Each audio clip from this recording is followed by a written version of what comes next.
अरे मरता है मर जाए, तुम जैसे सैकड़ों आते हैं, ऐसे सबको देने लग जाओ, मेरी तो दुकान बंद हो जाएगी। चल हट यहाँ से। अंकल मैं फ्री में थोड़ी ना मांग रही हूँ, 50 रुपए तो कम है, मैं बाद में दे जाऊंगी, मुझ पे भरोसा करो। तुम भिखारियों का क्या भरोसा, एक बार चली गई तो दोबारा शक्ल नहीं दिखाएगी। चल हट। अरे भाई बच्ची को क्यों धक्का दे रहे हो? अरे भिखारियों को ऐसे ही भगाया जाता है। अंकल थोड़े पैसे कम पड़ रहे थे, ये दवाई मेरे पापा के लिए बहुत जरूरी है। कितने पैसे कम है भाई? 50 रुपए। ये लीजिए 500 रुपए, बाकी 450 रुपए वापस कीजिए।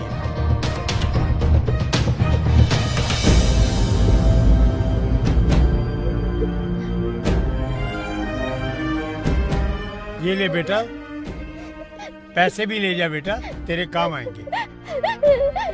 बेटा जल्दी से घर जा, अपने पापा को ये दवाई दे। Thank you uncle. जा। इस लड़की का बाप मरे ना मरे, लेकिन ये बुड्ढा जरूर मरेगा, ऐसे परोपकार करता रहा तो।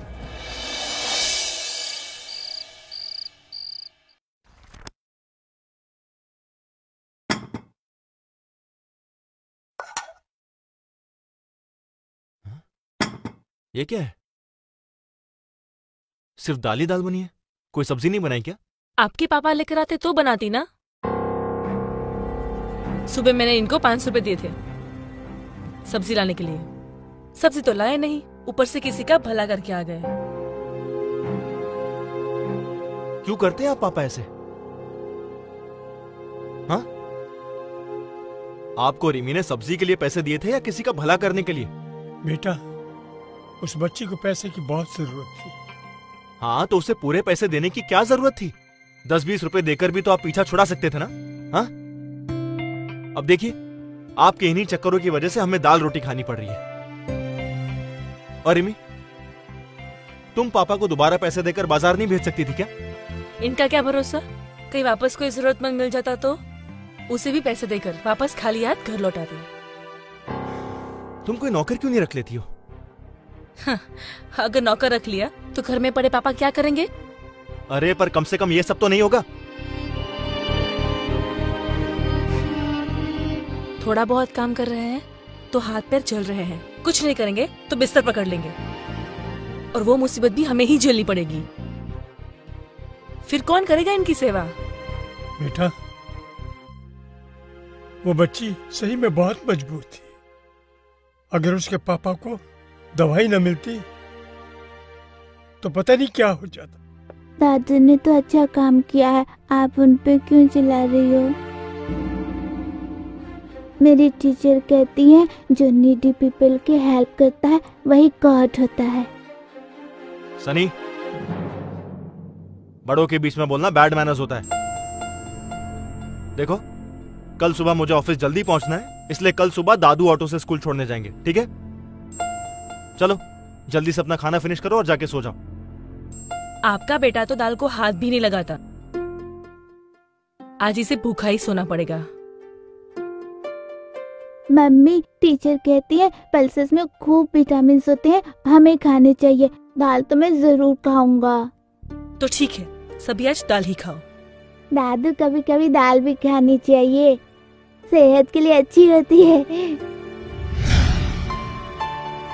दो।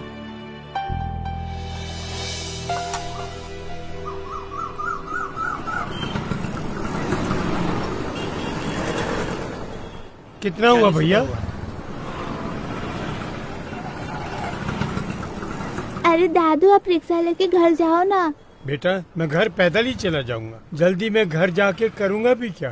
मुझे पता है, आप वैसे भी 10 रुपए में ऑटो में नहीं जा सकते इसलिए आप पैदल जा रहे हो। मेरा बच्चा। बाय दादू। बाय।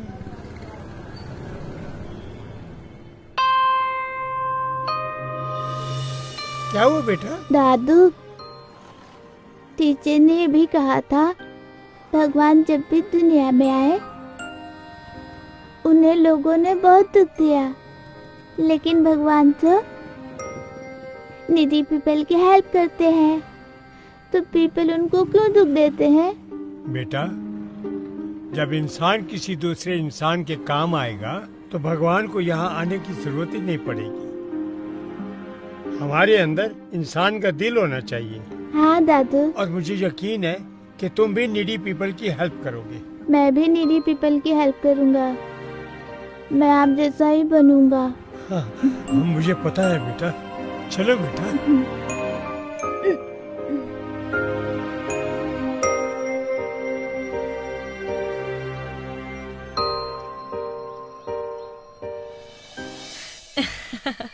सच बड़ा ही सेक्सी ड्रेस था वो तो। हाँ यार, आजकल तो ये विमेन के बीच बना फैशन का ट्रेंड है। राज तो क्रेजी है मुझे उस ड्रेस में देखने के लिए।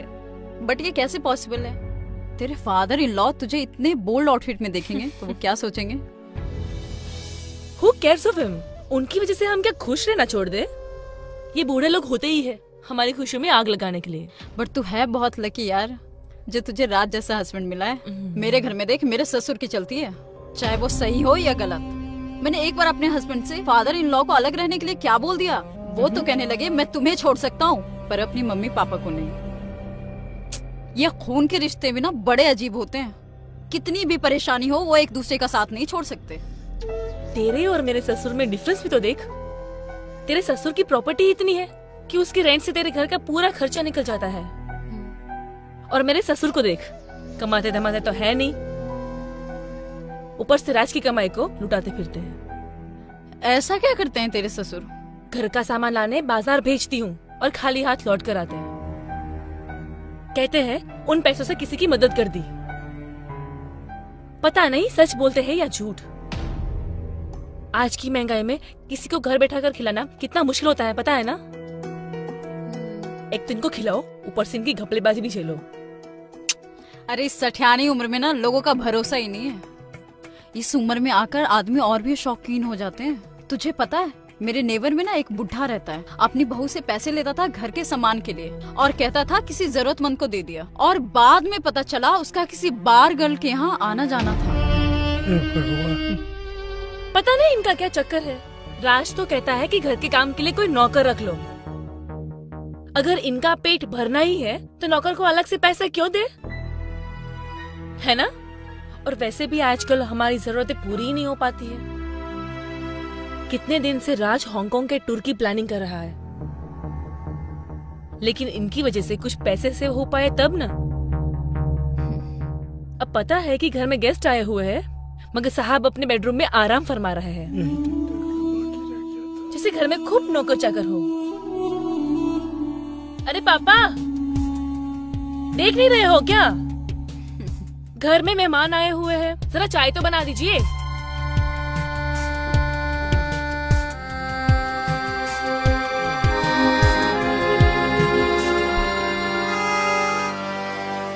अरे छोड़ना, बुलाते रहेंगे।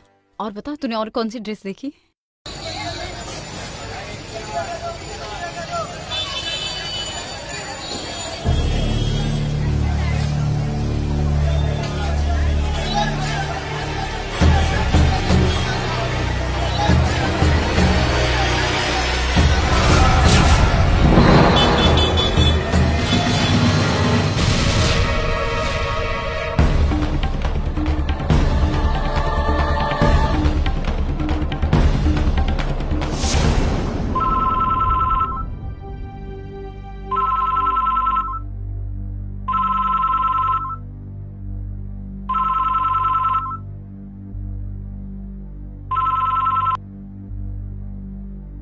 हेलो,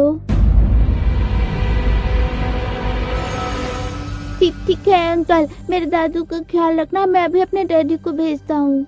किसका कॉल था बेटा? दादू बेहोश हो गए। तो अब इनका नया नाटक शुरू हो गया।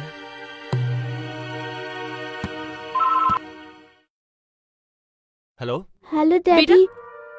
ये किसको कॉल कर रहे हो तुम? हेलो सनी बेटा, तुम कुछ बोल क्यों नहीं रहे हो?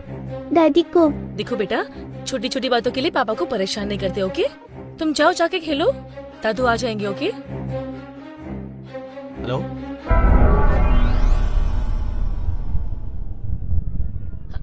हेलो राज, मैं रिमी बोल रही हूँ। हाँ रिमी, क्या हुआ? सनी इतना घबराया हुआ क्यों है? सब ठीक तो है ना? कुछ नहीं बेबी, तुम्हें तो पता है ना कि वो छोटी छोटी बातों के लिए कॉल करता रहता है। तुमने मूवी की टिकट्स बुक कर ली है ना? डार्लिंग, संडे को तो मैं सिर्फ तुम्हारी ड्यूटी करता हूं, तो ये बात कैसे भूल सकता हूं मैं?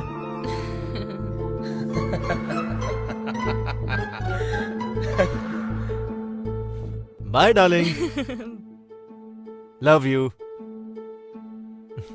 क्या हुआ बे, तू क्यों इतना हंस रहा है? तेरी शादी होने दे, फिर देखता हूं मैं तू कैसे हंसता है। यार मुझे एक्चुअली ये समझ नहीं आता कि लोग अपनी वाइफ से इतना खौफ क्यों खाते हैं। वो खौफ इसलिए खाते हैं क्योंकि लड़कियां ना वाइफ बनते ही शेरनी हो जाती हैं और लड़के डॉगी। इसके लिए मैंने तू भी कुत्ता ही बनने वाला है, डन, डन, याद रखना ये बात। डन।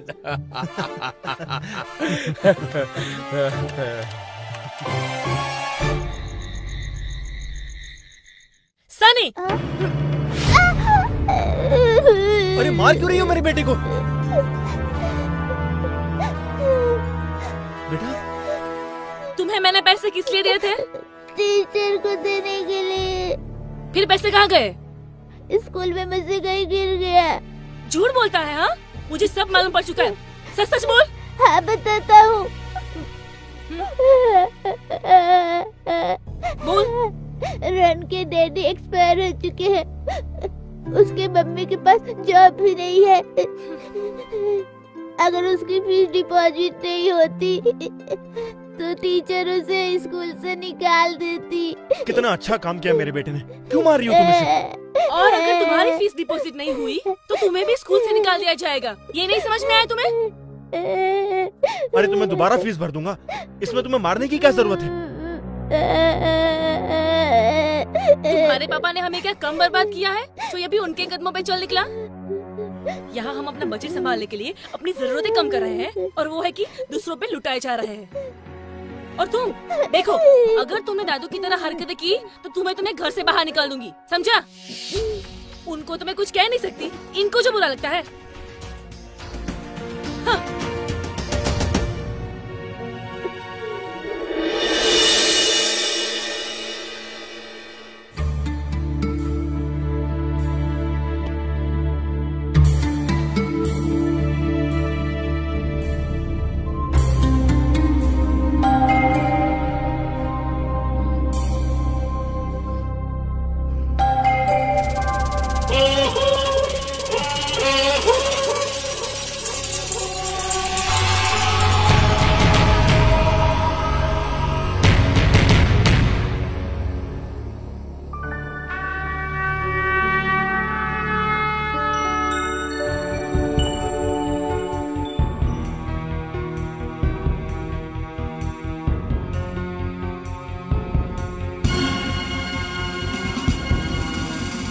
पैसे लाए तो मैं कहाँ चले गए?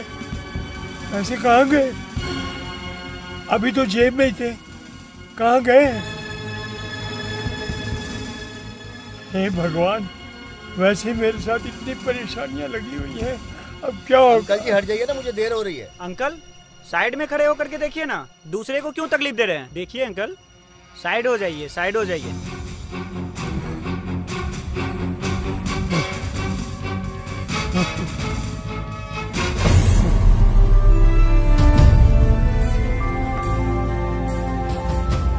ऐसे तो है ही नहीं जी, मैं तो लाया था, कहाँ चले गए?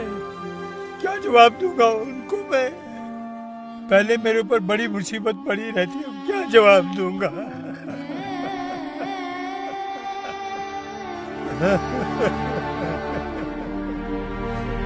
हे राम, हे राम।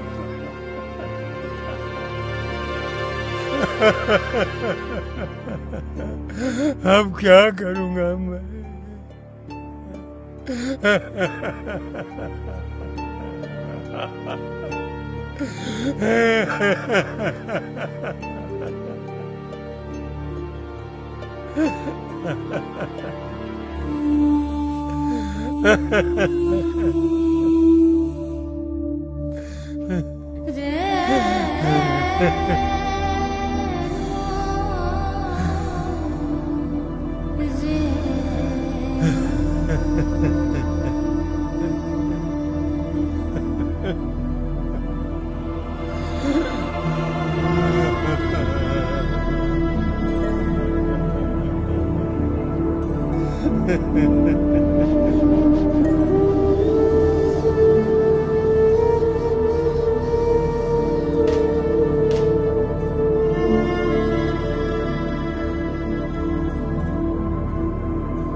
बेटा, मेरा एक छोटा सा काम कर दोगे क्या? सनी के आने से पहले मुझे कहीं छोड़ दोगे क्या?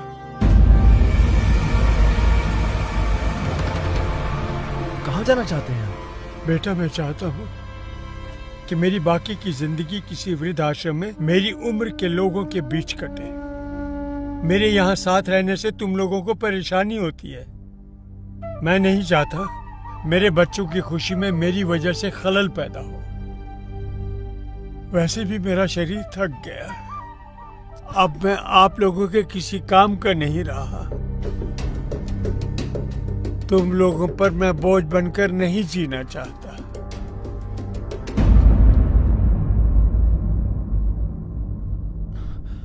और सनी को कह देना मैं उसके जन्मदिन पर मिलने जरूर आया करूंगा। लेकिन पापा अब सनी की बिल्कुल टेंशन ना ले, उसे मैं समझा दूंगी। आपने जो डिसीजन लिया है ना, वो बहुत सही लिया है। और वैसे भी आजकल आपके साथ रहकर वो बहुत बिगड़ गया है, हमारी कोई बात नहीं सुनता। और वैसे भी राज, पापा ने जो डिसीजन लिया है ना, वो बहुत सही लिया है। वो वहाँ खुश रहेंगे और हम यहाँ। पर रीमा, मेरी बात तो देखो, तुम अब जल्दी जाओ, डिले मत करो।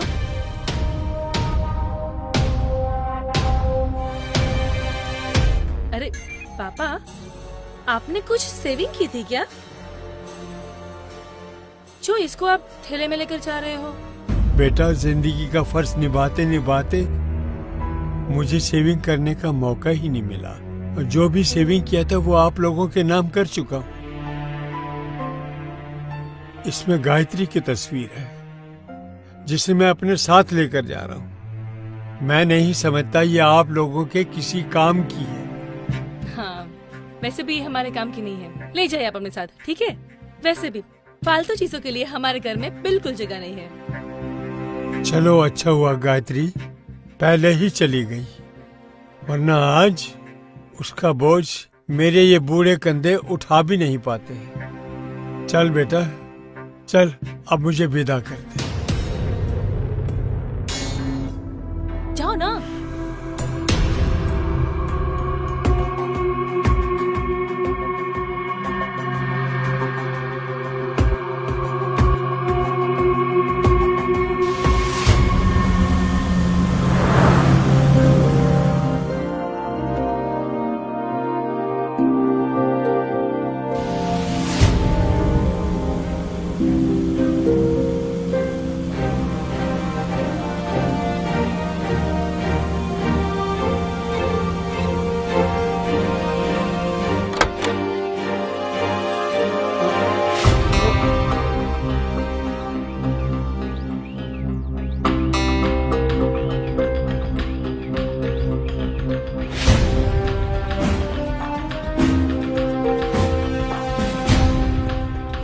चल गायत्री, हमारी किस्मत में नियति ने ये जगह पहले से ही निश्चित कर रखी है।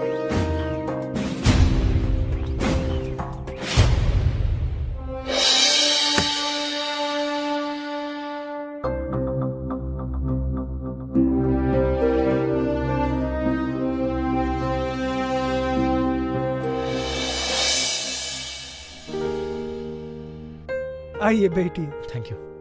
जरा इनका नाम बताइए। राम कृष्ण दयाल।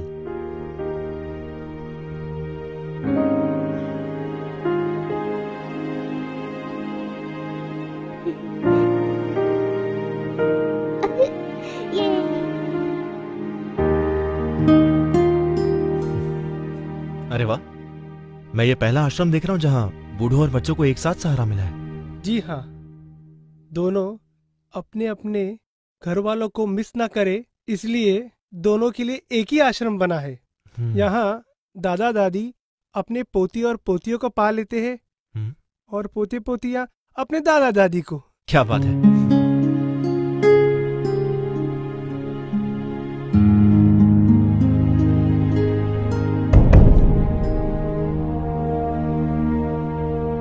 भाई साहब, वो आदमी कौन है जिससे मेरे पापा बात कर रहे हैं? कौन ये? हाँ, ये तो यहाँ के मैनेजर साहब है।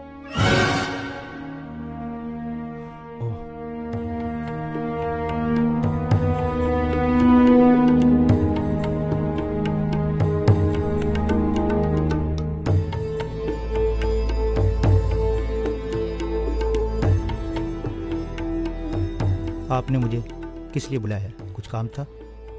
सर वो मुझे आपसे कुछ पूछना था। कहिए, क्या पूछना है? सर मुझे एक सेकंड सर, सो सॉरी। हाँ बोलो रिमी। पोत से छुटकारा मिला कि नहीं? देखो मैं भी किसी से बात कर रहा हूँ तो मैं कॉल बैक करता हूँ। हाँ ठीक है। अच्छा रुको, मेरी बात सुनो। उनसे कहते ना कि सन्नी के बर्थडे पर भी आने की जरूरत नहीं है, क्योंकि मैं नहीं चाहती कि मैं सनी पर उनकी परछाई तक पड़े। ठीक है? मैंने तुमसे कहा ना, फोन रखो, अभी बाद में कॉल करता हूँ तुम्हें। Okay fine.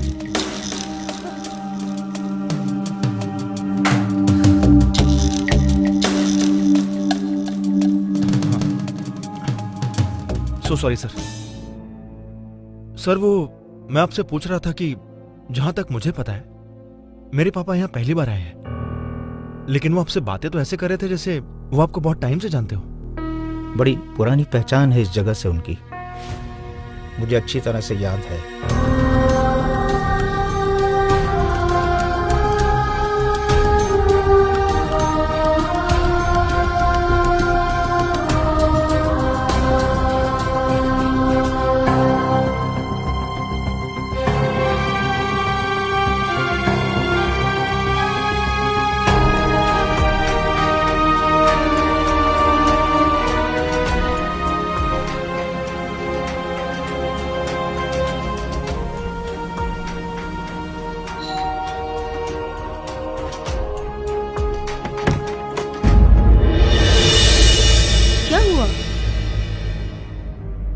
तुम तो ऐसे सैड हो जैसे तुमने अपने पापा को वृद्धाश्रम नहीं शमशान छोड़ कर आए हो।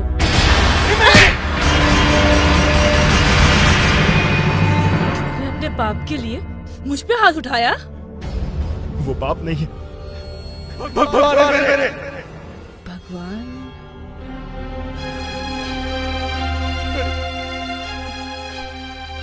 मैं तो अनाथ हूँ। आज कई सड़कों पर भीख मांग रहा होता। अगर उन्होंने मुझे आश्रम से गोद नहीं लिया होता तो उन्होंने मुझे कभी एहसास नहीं होने दिया कि मैं उनका खून नहीं हूं। और आज मैंने उन्हें खून के आंसू रोने पर मजबूर कर दिया। ये सब कुछ उन्हीं का तो है। ये घर, मेरा नाम, मेरी पहचान, यहां तक कि तुम भी। क्या तुम्हारे पापा मुझे अनाथ को तुम्हें सौंप दे? बोलो। ये तुम्हें कैसे पता चला? किसने बताया तुम्हें ये सब?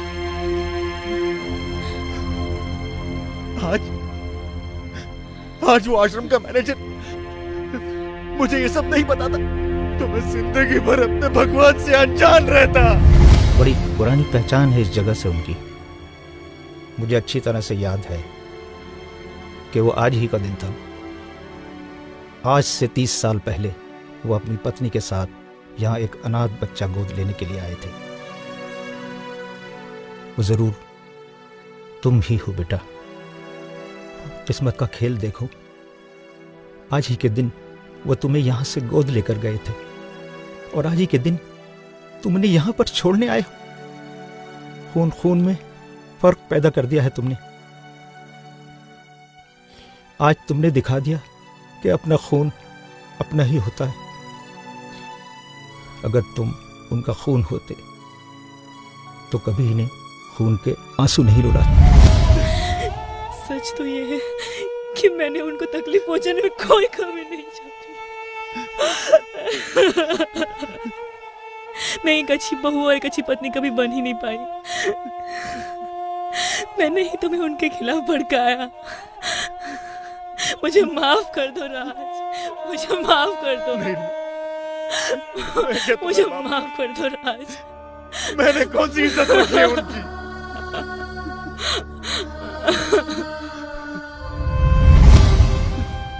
मैं उनके पैरों में गिरकर बहुत रोया, बहुत गिड़गिड़ाया, पर हमने उन्हें इतनी तकलीफें दी है कि अब हम उनका प्यार कभी वापस नहीं पा सकते।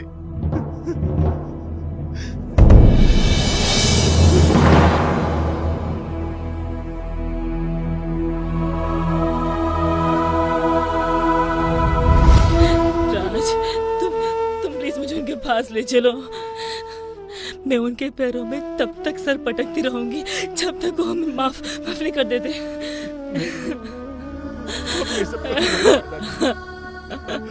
वो हमारे पास कभी नहीं आएंगे, कभी नहीं आएंगे। सरप्राइज! मम्मी, डैडी, दादू। पापा, पापा माफ कर दीजिए। पापा हमें माफ कर दीजिए। मुझसे बहुत बड़ी माफ कर दीजिए पापा। मैंने बहुत बुरा बर्ताव किया है आपके साथ। मैं माफी के लायक नहीं हूँ। आपने जिंदगी भर बोझ उठाया और आज जब आपको जरूरत है तो मैंने आपको ही बोझ समझ लिया। आपने मुझे ये कभी एहसास नहीं होने दिया कि मैं आपकी औलाद नहीं। जिस औलाद को अपने बेटे की तरह जिंदगी भर प्यार दिया, अब उससे नाराज होकर उसके सिर से पिता का साया मत हटाइए। देखिए पापा, अगर आपने मुझे माफ नहीं किया ना तो मैं अपने आप को ऐसी सजा दूंगा कि आपको मेरा बोझ एक बार फिर उठाना पड़ेगा, अपने कंधों पर रखकर मुझे शमशान तक पहुंचाने का। ऐसा मत बोल बेटा, ऐसा मत बोल बेटा। तुम बच्चों की शरीर में बना जी रहा हो। तुम मेरी जिंदगी में नहीं होते तो मैं गायत्री के साथ ही इस दुनिया को अलविदा कह दिया होता। उसने मुझसे वादा लिया था कि मेरे बेटे की आंखों में कभी आंसू मत आने देना। आज मैं तुमको रुलाकर मैं उसका गुनाहगार बन गया बेटा। अब मुझसे ये गुनाह नहीं होगा। मैं खुद तो तकलीफ उठा सकता हूँ, मगर गायत्री से लिया वादा मुझसे ना तोड़ना बनेगा। बस तुम लोगों से एक ही विनती है, जब तक मैं जिंदा हूँ मेरे पोते को मुझसे दूर मत करना कभी। मैं भी जहाँ दादू कहते वहाँ मुझे मेरे हर बर्थडे पे ले जाया करते थे। मुझे पता था दादू वहाँ जरूर मिलेंगे।